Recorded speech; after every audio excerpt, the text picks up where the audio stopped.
Hi, Dad. Welcome back to another episode of Dave and Andy's Honest About Life. How are you doing? I'm doing well, Andy. How about yourself? I'm well. I'm well. Skylar and her rowing team did really well this past weekend. They had the UVA invitation. They won all their races. Wow, that's Yeah, awesome. yeah. They had Tennessee and Navy and UNC. Although Good they did race, schools. yeah, good schools, good schools. There are a lot of good schools, but they won every race they were in, which I think is rare. But it's a good lead up to the ACC championships, which are in a couple of weeks. And if they Good do for well in them. the ACC championships, the ACC, as you know, is Atlantic Coast Conference. Yeah. If they do well at that a championship, a series of races, then they get invited to the NC2A championships, which are a ways out.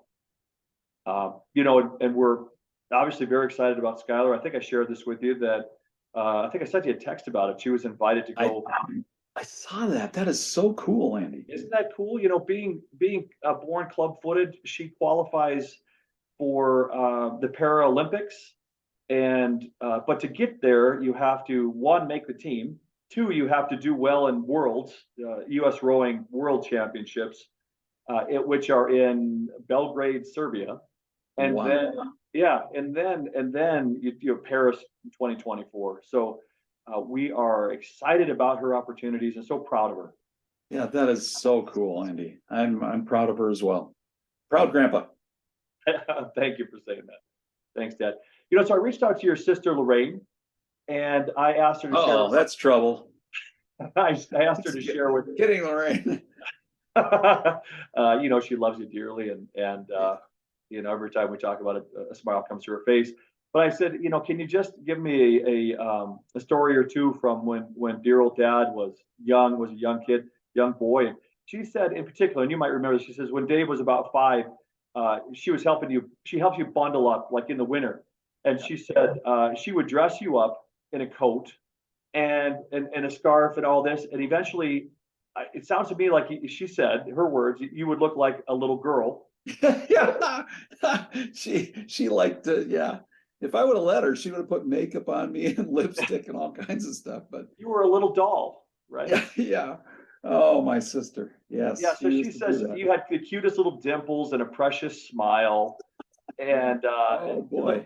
you look very believable as a girl. So I know I mean that's cute, and there's some other obviously some other issues with that these days. That's sort of a sensitive topic when you're talking about dressing up like a gender.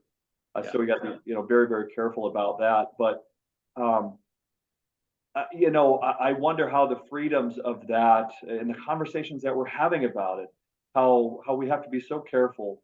And obviously you and I, we don't judge. We're not judgmental about people are going to be who they're going to be, and we want them to have that opportunity to be whomever they're going to be. It's their life after all. But so I think about it. I guess this really is a story about the way that these sorts of things were talked about in the past, were perceived in the past, when it was okay to say girl and boy, um, and how that has changed. And it's Yeah. and it's okay. It has changed for the better, and we have no issues with it.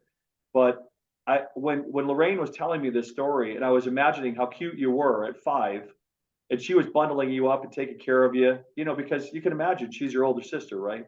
Right. So Yeah. you get to thinking about how these conversations have changed over time. Do you think about these sorts of conversations? Totally. The things have changed so much. Our sensitivities are much more apparent. So we're sensitive to things that we didn't even think about before. And I think, as you said, it's for the better. We're all more sensitive to the feelings and feelings that other people are going through, that everybody's going through. Everybody goes through something, and we're all individuals. And that's what I'd like to think of is we are who we are, and be proud of it. Be proud of who you are, and be happy. And that's my takeaway from this. That we're much more sensitive than we were in the past, and that's a good thing. To be able to share more than we've ever shared before, and just realize we're all one people.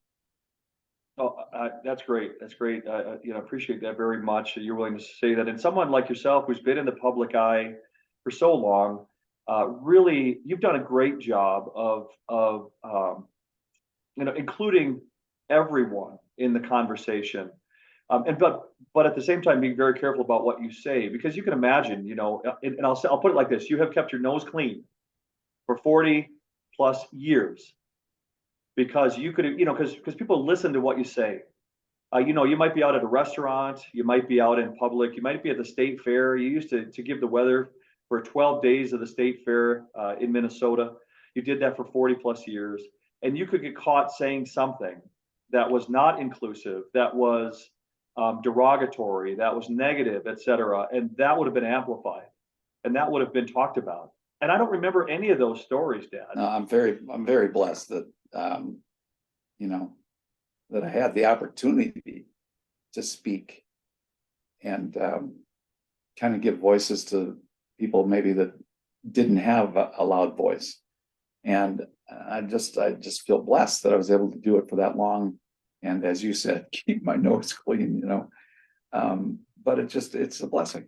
That's all there is to it. And I feel like I've been very, very, very fortunate. Yeah.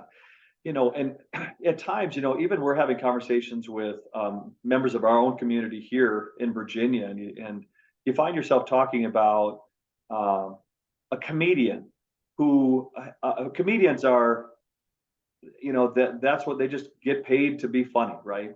And sometimes they sort of they dabble on the very edge of what's generally acceptable.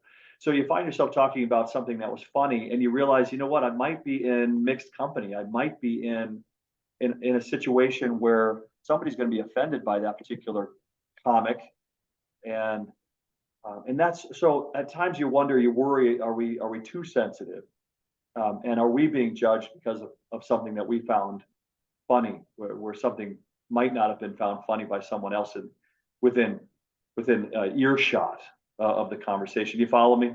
I follow you totally, and I totally understand what you're saying, and I think that happens.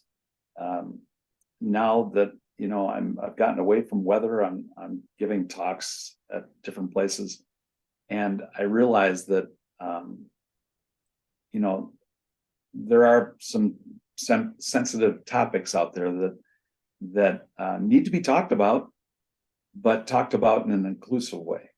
Don't alienate yourself. Don't alienate a group of people by not being smart. You know what I mean?